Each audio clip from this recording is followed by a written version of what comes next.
اور جتنا ہم گناہ کریں گے اتنا ہماری زندگی میں پریشانی آئے گی. یہ اللہ والے جو گناہوں سے اپنے آپ کو بچا لیتے ہیں اللہ تعالیٰ ان کی زندگی کو سکون عطا فرما دیتے ہیں. یاد رکھیے گناہوں کو چھوڑ کر بندے کو ایسے سکون ملتا ہے جیسے کہ بچے کو ماں کی گود میں آ کر سکون مل جایا کرتا ہے. تو گناہوں کو چھوڑ دیجئے. اور گناہ بھی کیا؟ علم اور ارادے سے گناہ کرنا. اللہ تعالیٰ اس کو بہت ناپسند فرماتے ہیں. علم اور ارادے سے گناہ کرنا. بے دھیانی میں گناہ ہو جائے جلدی معاف ہو جاتا ہے. بے علمی میں گناہ کر بیٹھے جلدی معاف ہو گیا. جب انسان اپنے علم اور اپنے ارادے سے سوچ سمجھ کر گناہ کر رہا ہوتا ہے پھر اللہ رب العزت کی ناراضگی آتی ہے. پھر اللہ تعالیٰ غصے میں آتے ہیں. مگر اللہ تعالیٰ بڑے حلیم ہیں. وہ پہلے گناہ پہ بندے کو سزا نہیں دیا کرتے. بجلی ہے نا، اس کے بارے میں مشہور ہے کہ یہ پہلی خطا بھی معاف نہیں کرتی. تو اللہ تعالیٰ بجلی کی طرح نہیں ہے. وہ حلیم ذات ہے، وہ کریم ذات ہے، حوصلے والی ذات ہے. وہ بندے کو موقع دیتی ہے. لیکن جب گناہ کرتے کرتے تاکہ بندہ جاگے، اور جب نہیں جاگتا تو اللہ تعالیٰ پریشانیاں بھیجتے ہیں. کیونکہ پریشانیوں سے پھر بندہ گھبراتا ہے، پھر اللہ کی طرف پہنچتا ہے. اس لیے کسی عارف نے کہا سکھ دکھا تو دیواں وار دکھا آن ملایوم یار. سکھ دکھا تو دیواں وار کہ دکھا آن ملایوم یار. خوشیاں سلاتی ہیں اور غم جگاتے ہیں. تو اللہ تعالیٰ پھر غم بھیجتے ہیں. بیماری بھیج دی، پریشانی بھیج دی، ناکامی بھیج دی. پھر پریشان ہوتے ہیں تو جو اچھے جو ہے لوگ ہوتے ہیں وہ اس وقت پھر رب کی طرف آتے ہیں کہ ہمیں جگانے کے لیے یہ بات آئی. پھر وہ نمازیں بھی پڑھ رہے ہوں گے، تہجد بھی پڑھ رہے ہوں گے، اوراد و وظائف بھی کر رہے ہوں گے. وہ سمجھ رہے ہوں گے کہ اللہ تعالیٰ ہمیں اپنے گھر کی طرف بلانا چاہتے ہیں. پاک ہے وہ پروردگار جو اپنے بندوں کو پریشانیوں اور مصیبتوں کی زنجیروں میں باندھ کر اپنے در کی طرف بلا رہا ہوتا ہے.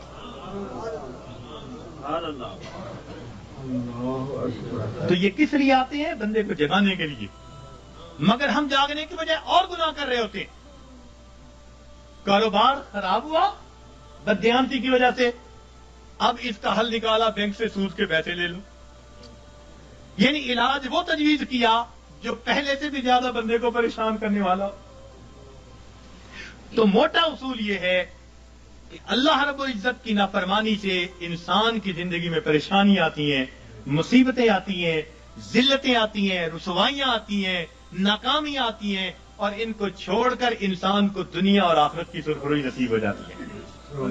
تو ہم گناہوں کو چھوڑیں.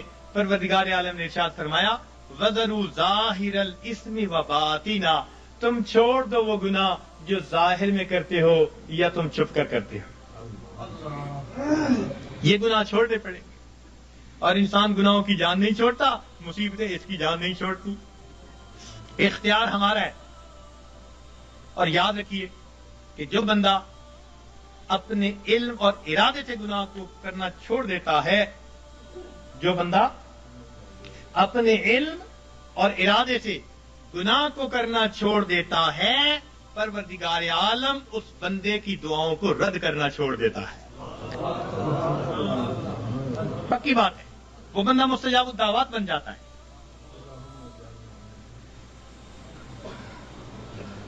جو بندہ اپنے علم اور ارادے سے گناہ کرنا چھوڑ دیتا ہے، پروردگار عالم اس بندے کی دعاؤں کو رد کرنا چھوڑ دیتا ہے.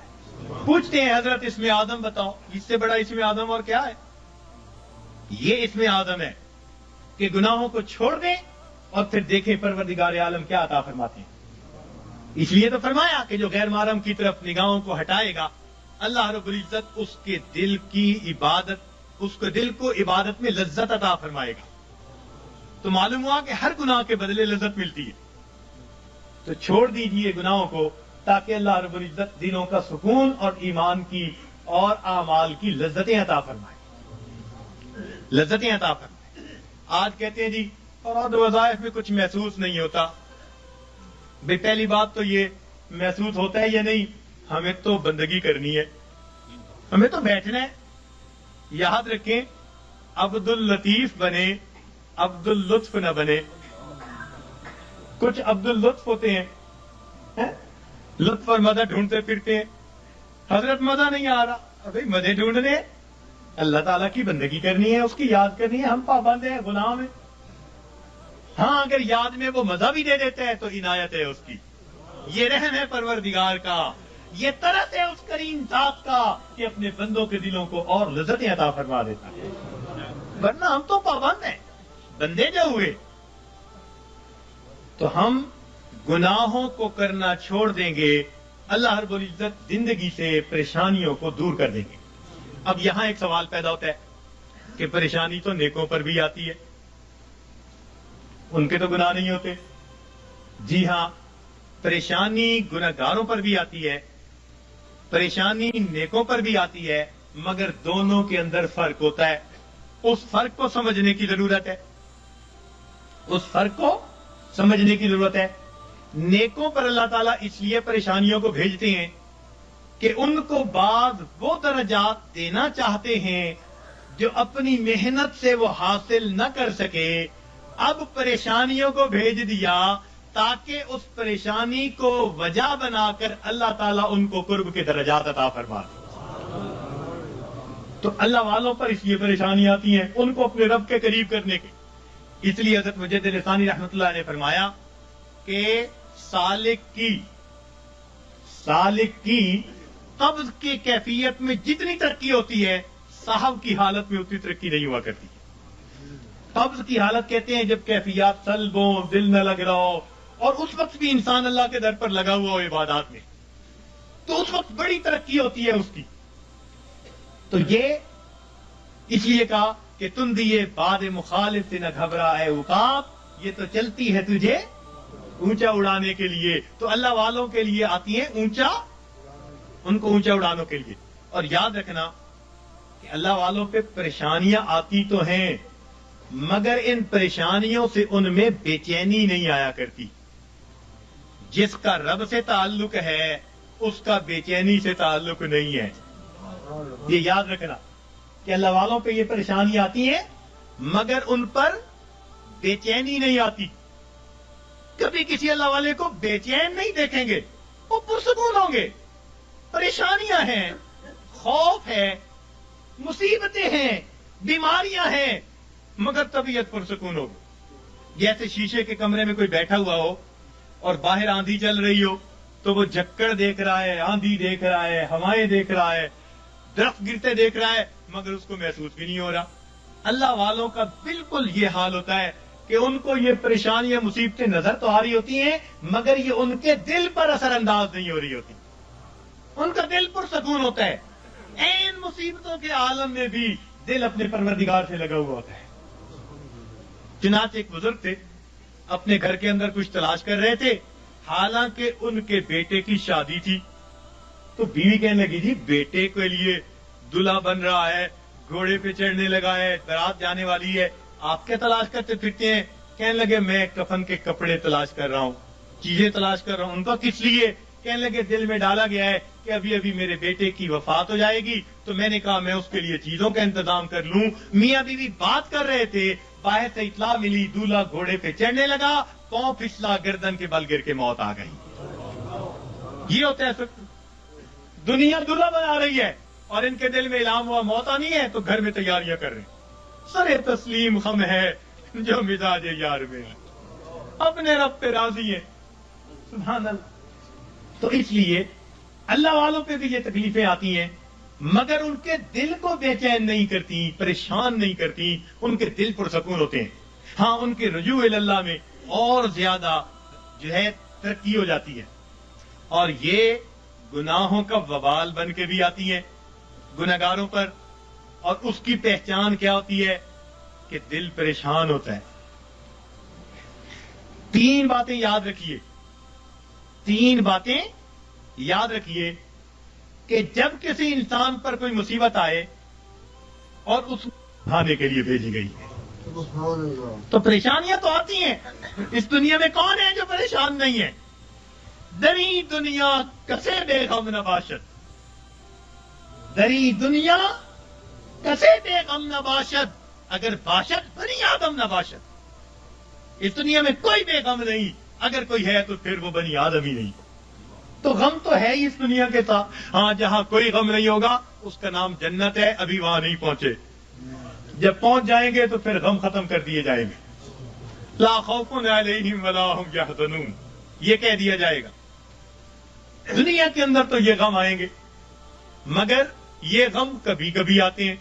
ایک بات اور دیکھیے کہ اللہ تعالیٰ کی طرف سے آسانیاں زیادہ اور تنگیاں تھوڑی، صحت کا عرصہ زیادہ، بیماری کا عرصہ، کھانے پینے کا وقت زیادہ اور فاقوں کا وقت، تو عنایات زیادہ ہیں، امتحان کبھی کبھی، عنایات زیادہ ہیں اور امتحان کبھی کبھی۔ تو جب عنایات اتنی زیادہ ہیں تو کبھی کبھی کوئی امتحان آ جائے تو ہم پھر بھی اپنے رب سے راضی رہیں، اپنے آپ کو سمجھائیں کہ پریشان ہونے کی کیا ضرورت ہے۔ کسی عارف نے کہا لطف سجن دم بدم، گہرے سجن گاہ گاہ، لطف سجن دم بدم، گہرے سجن گاہ گاہ، ای بھی سجن واہ واہ، اون بھی سجن واہ واہ۔ میرے مالک ہم اس پہ بھی راضی ہیں، میرے مولا ہم اس پہ بھی راضی ہیں۔ یہ ہے بندگی، یہ ہے بندگی۔ اور ہم پریشان ہو کر، اگر کوئی بدعقیدہ بندہ تعویذ دینے والا ہے ادھر بھی بھیجتے ہیں عورتوں کو، عاملوں کے پاس، نجومیوں کے پاس، جادو کرنے والوں کے پاس، کالے علم والوں کے پاس ایمان گواہ بیٹھتے ہیں، اور بڑے بڑے نمازی اور سالک اور ذکر مراقبہ کرنے والے پریشان ہو کر، ہرگز نہیں۔ پریشانیوں کے اندر کبھی ایسے لوگوں کی طرف نہیں جانا، پریشانی کے وقت میں اپنے پروردگار کے گھر کی طرف آنا ہے، مسجد کی طرف آئیں اور اللہ سے اپنے دل کی بات کہیں، اللہ کے سامنے اپنے دل کا دکھ بیان کریں۔ جب دل کا دکھ اللہ کے سامنے بیان کریں گے تو پروردگار پھر ہماری اس مناجات کو قبول فرما لیں گے۔ تو ہمیں کسی نے پریشان نہیں کیا، ہمیں ہمارے گناہوں نے پریشان کر رکھا ہے۔ ہم دوسروں سے حسد کرتے پھرتے ہیں، فلاں نے کر دیا ہوگا، فلاں نے کر دیا ہوگا، فلاں نے کچھ کر دیا ہوگا، اس نے باندھ دیا ہوگا، اس نے باندھ دیا ہوگا، پتہ نہیں کتنے چھوٹے سے خدا بنائے ہوئے ہیں ہم نے، کسی نے کچھ نہیں باندھا۔ باندھنے والی، کھولنے والی وہ ایک ہی ذات ہے۔ واللہ یقبض ویبسط والیہ ترجع۔ تو ہم اس ذات کی طرف رجوع کریں اور ہماری پریشانیاں اللہ تعالیٰ پھر اس طرح ختم کر دیں گے۔ تو مصیبتیں آتی ہیں، مگر مصیبتیں، پریشانیاں اکثر اوقات گناہوں کے سبب سے آتی ہیں، اس وجہ سے انسان مایوس بن جاتا ہے، اعمال چھوٹ جاتے ہیں، انسان ذکر و سلوک میں پیچھے رہ جاتا ہے۔ اللہ والوں پر جو پریشانی آتی ہیں وہ درجات کو بڑھانے کے لیے آتی ہیں۔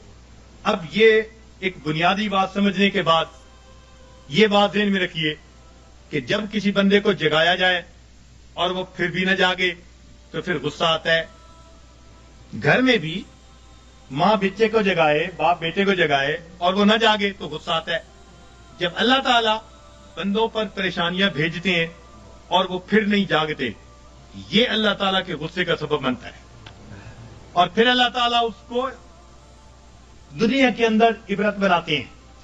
فرماتے ہیں اولا یرون انہم یفتنون فی کل عام مرتن او مرتین ثم لا یتوبون ولا ہم یذکرون۔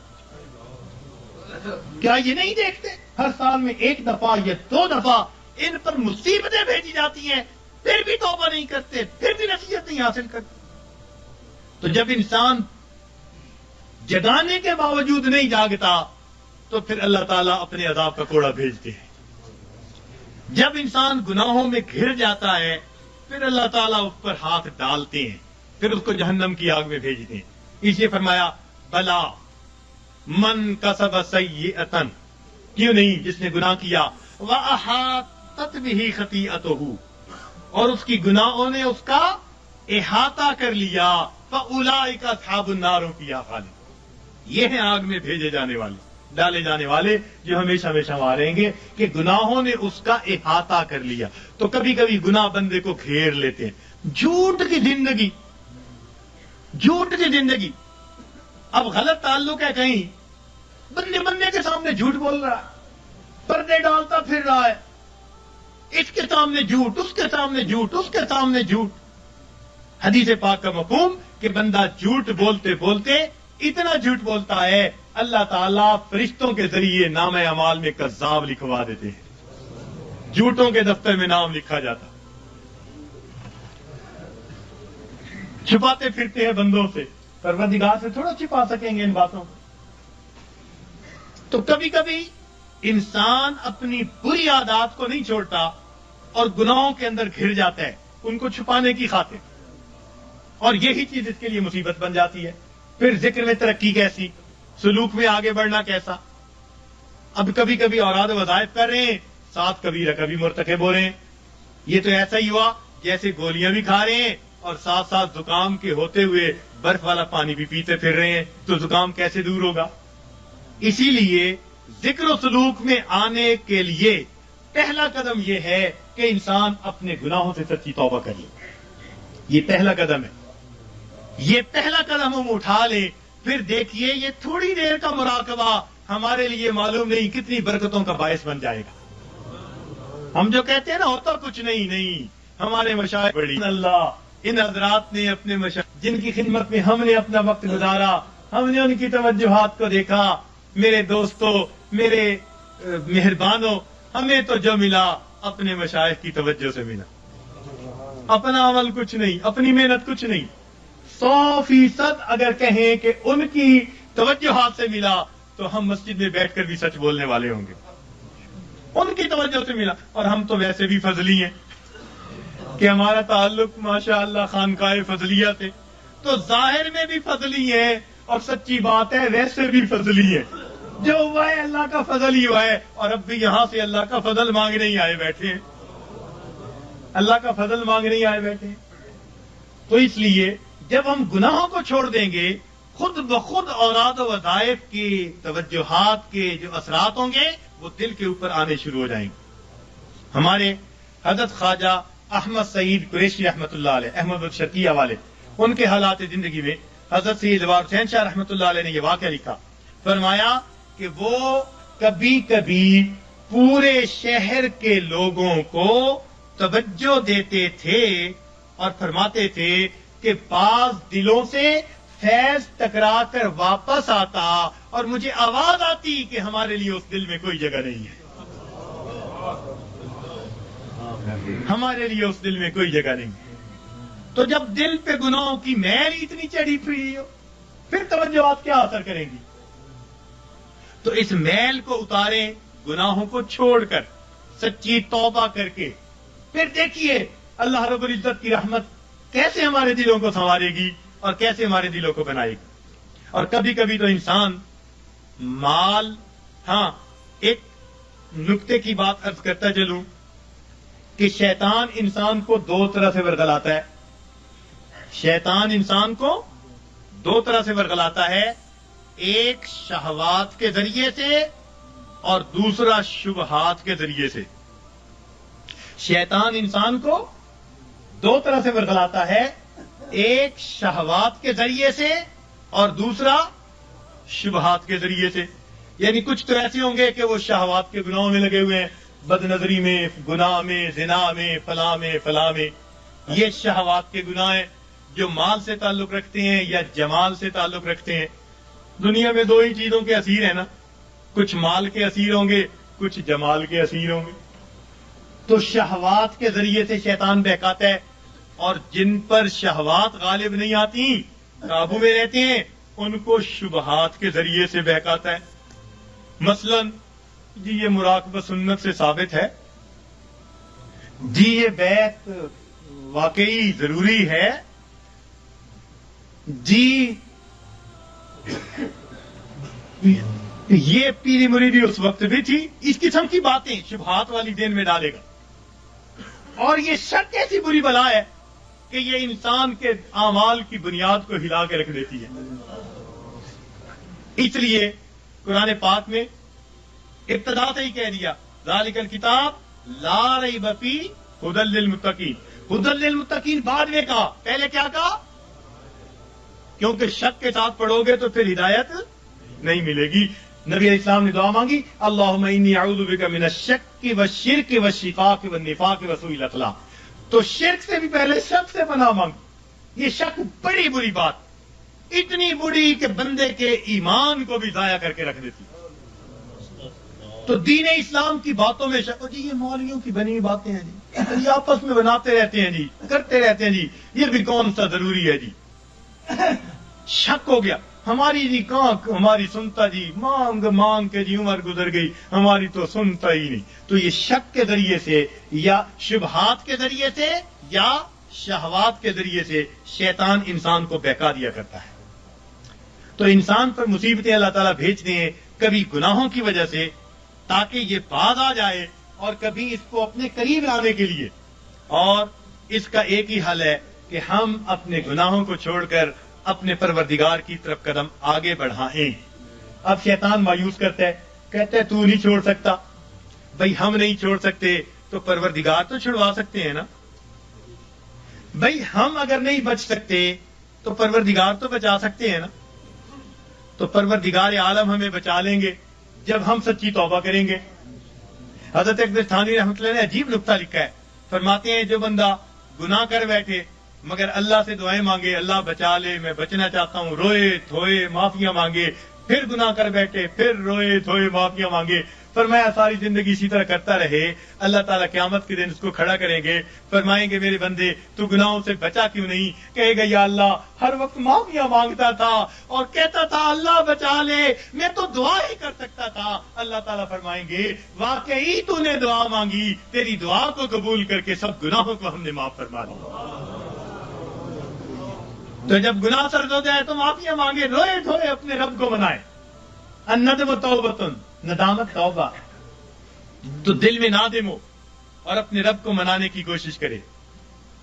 اسی وقت دیر نہ کرے. گناہ کا سرزد ہو جانا یہ کوئی ایسی بڑی بات نہیں ہے. بڑے بڑوں سے بعض اوقات غلطیاں ہو جاتی ہیں، تو گر جانا برا نہیں، گر کر پڑے رہنا برا ہوا کرتا ہے. تو کبھی کوئی کوتاہی ہو جائے، کوئی غلطی سرزد ہو جائے تو بندہ فوراً اپنے رب سے سچے دل سے معافی مانگے اور اپنے آپ کو اللہ تعالیٰ کے پیش کرے اور کہ اللہ مجھے بچا لینا. غم حیات کے سائے محیط نہ کرنا، غم حیات کے سائے محیط نہ کرنا، کسی غریب کو دل کا غریب نہ کرنا. میں امتحان کے قابل نہیں میرے مولا، میں امتحان کے قابل نہیں میرے مولا، مجھے گناہ کا موقع نصیب نہ کرنا. تو روئے اللہ مجھے گناہ کا موقع نہ دینا، اللہ بچا لینا. تو جب بندہ روئے گا اللہ تعالیٰ پھر اس کو گناہوں سے بچا لیں گے. راوی بصری اللہ کی ایک بندی بڑی پیاری دعا مانگتی تھی، کہتی تھی اے اللہ جو آسمان کو زمین پر گرنے سے روکے ہوئے ہے، اللہ شیطان کو مجھ پر مسلط ہونے سے روک دے. اے اللہ جو آسمان کو زمین پر گرنے سے روکے ہوئے ہے، اللہ شیطان کو مجھ پر مسلط ہونے سے روک دے. تو جب ہم اس طرح اپنے آپ کو پیش کریں گے اللہ تعالیٰ گناہوں سے حفاظت فرما دیں گے، ہمیں معاف فرما دیں گے. تو ہم اللہ تعالیٰ سے گناہوں کی معافی مانگے، پھر دیکھیے اللہ تعالیٰ کیسے مہربانی فرماتے ہیں. سچی توبہ کریں، پھر اس کے بعد تھوڑے معمولات بھی کریں گے تو ان کے اثرات ہم پر بہت زیادہ مرتب ہو جائیں گے. تو یہ آج کے اس وقت میں دلوں میں عہد کر لیجئے کہ اللہ ہم نے آج تک جو گناہ کیے ہم ان سے سچی معافی مانگتے ہیں، اور آئندہ نیکوکاری پرہیزگاری کی زندگی کا دل میں عہد کرتے ہیں، ارادہ کرتے ہیں. پھر دیکھیے پروردگار اس پر کیا رحمت فرماتے ہیں. اور اللہ تعالیٰ سے راتوں کو اٹھ کر اپنے گناہوں کی معافی مانگیے، تنہائیوں میں معافی مانگیے. حضرت مفتی منشفی رحمۃ اللہ علیہ نے ایک عجیب بات اپنی تفسیر میں لکھی ہے. فرماتے ہیں کہ قرآن پاک کی ایک آیت ہے مَن یعمل سوءًا یجزَ بہ، جس بندے نے بھی گناہ کیا اس کو اس کا بدلہ ملے گا. تو فرماتے ہیں کہ اس میں استثناء کسی کا نہیں. مَن یعمل سوءًا یجزَ بہ، پکی بات ہے، جس نے بھی گناہ کیا اس کو اس کا بدلہ ملے گا، سزا ملے گی. تو فرماتے ہیں کہ اس کا مطلب یہ ہوا کہ ہم جتنے گناہ کر چکے ہیں ہمیں ہر گناہ کے بدلے سزا ضرور ملنی ہے. فرماتے ہیں اب یہ سزا دو طرح کی ہے. سمجھنے والا نقطہ، اب یہ سزا دو طرح کی ہے. ایک تو یہ کہ ہم اس دنیا میں ندامت اور شرمندگی کی آگ میں جلیں، دل میں کڑھیں، اللہ غلطی کر بیٹھے معاف کر دے، یہ بھی آگ میں جلنا ہے. یہ بھی دل میں آگ لگی ہوئی ہے، اللہ معافی دے دے، اللہ پریشان ہوں، معافی مانگتا ہوں، توبہ کرتا ہوں. فرمایا یا تو یہ بندہ سچی توبہ کے ذریعے دنیا کی ندامت کی آگ میں اپنے آپ کو جلا لے، اگر نہیں تو قیامت کے دن اللہ جہنم کی آگ میں ضرور جلائیں گے. اب ہمارے لیے آسان راستہ یہی ہے کہ دنیا میں ہی معافی مانگے، ہر گناہ کے بدلے معافی. اللہ جو گناہ یاد ہیں ان کی بھی معافی، جو نہیں یاد ہم ان کی بھی معافی مانگتے. تو اللہ تعالیٰ سے اس کی معافی مانگے، پھر دیکھیے اللہ تعالیٰ کتنے خوش ہوتے ہیں. اور اللہ تعالیٰ تو رحمت کے وعدے فرماتے ہیں. حدیث پاک میں آتا ہے کہ جب شیطان نے بہکانے کے لیے قسمیں کھائیں اور کہا کہ اے اللہ میں تیرے بندوں کو بہکاؤں گا دائیں سے بائیں سے آگے سے پیچھے سے، وَلَا تَجِدُ أَكْثَرَهُمْ شَاكِرِينَ، اللہ یہ اکثر تیرے ناشکرے ہوں گے. تو اس وقت فرشتوں کو بڑی حیرت ہوئی، کہنے لگے اے اللہ اولاد آدم کے لیے تو مشکل بن گئی. پوچھا کیسے؟ اے اللہ یہ شیطان دائیں بائیں آگے پیچھے سے بہکائے گا اور بندوں کے لیے تو کوئی راستہ ہی نہیں بچا.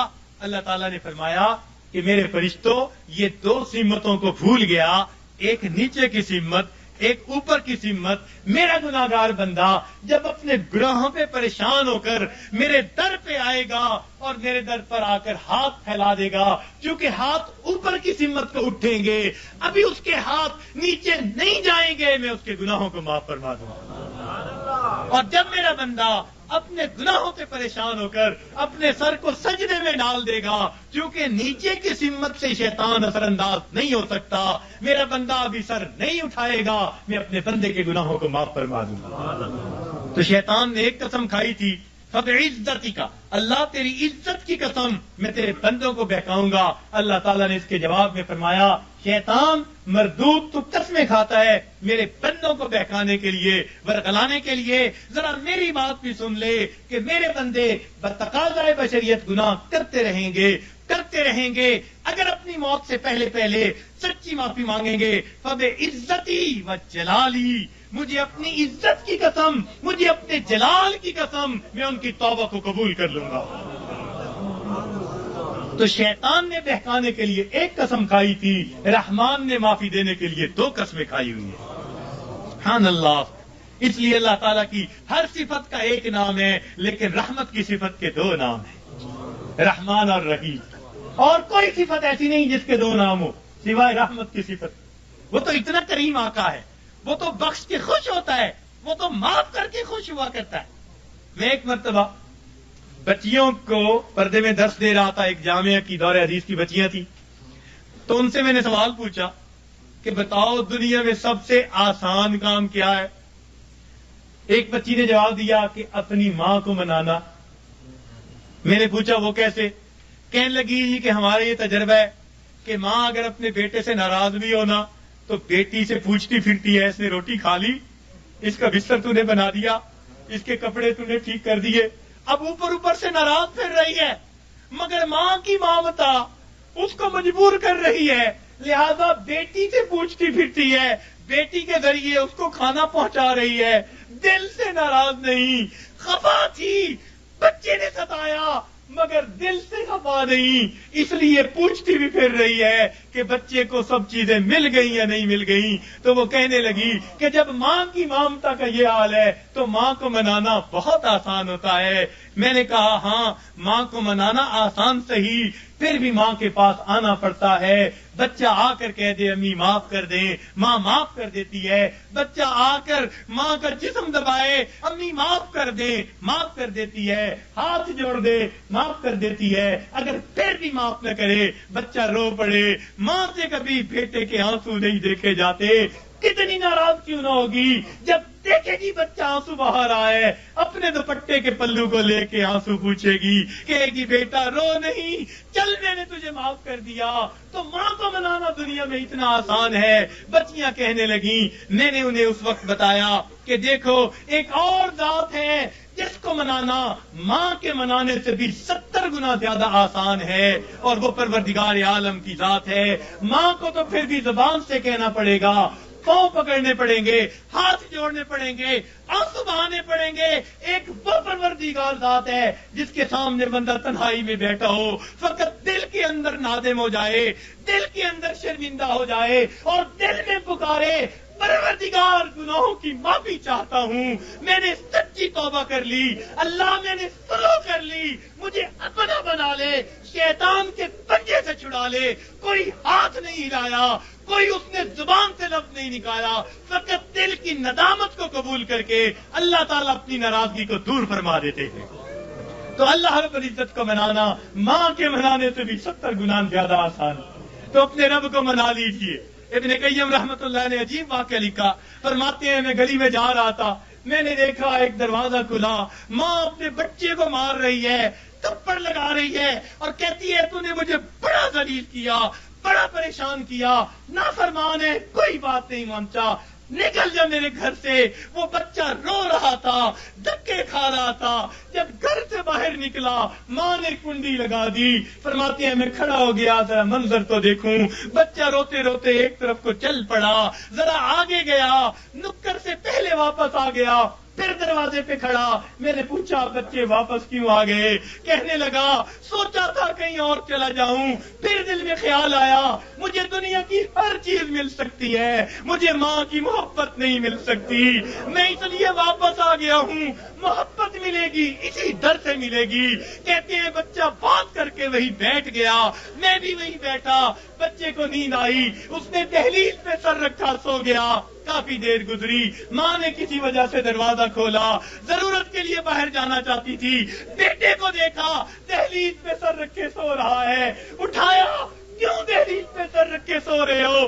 امی مجھے دنیا میں کوئی دوسری ماں نہیں مل سکتی، میں اس دہلیز کو چھوڑ کے کیسے جاؤں؟ فرمایا بچے کے الفاظ سے ماں کی آنکھوں سے آنسو آ گئے، بچے کو سینے سے لگا لیا، میرے بیٹے جب تیرا یقین ہے اس گھر کے سوا تیرا گھر کوئی نہیں، میرے در کھلے ہیں، آ جا، میں نے تیری غلطیوں کو معاف کر دیا۔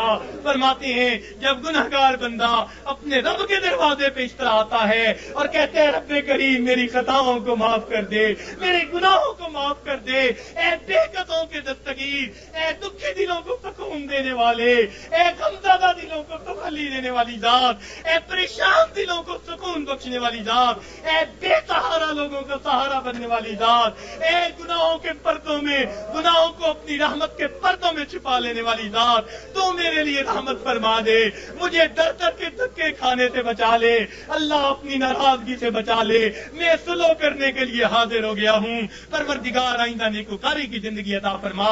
تو جب بندہ اس طرح پیش کر دیتا ہے اللہ رب العزت اس بندے کی توبہ کو قبول کر لیتے ہیں۔ اللہ تعالی ہمیں سچی توبہ کرنے کی اور توبہ کر کے یہاں سے اٹھنے کی توفیق عطا فرما دے۔ وآخر دعوانا ان الحمد للہ رب العالمین۔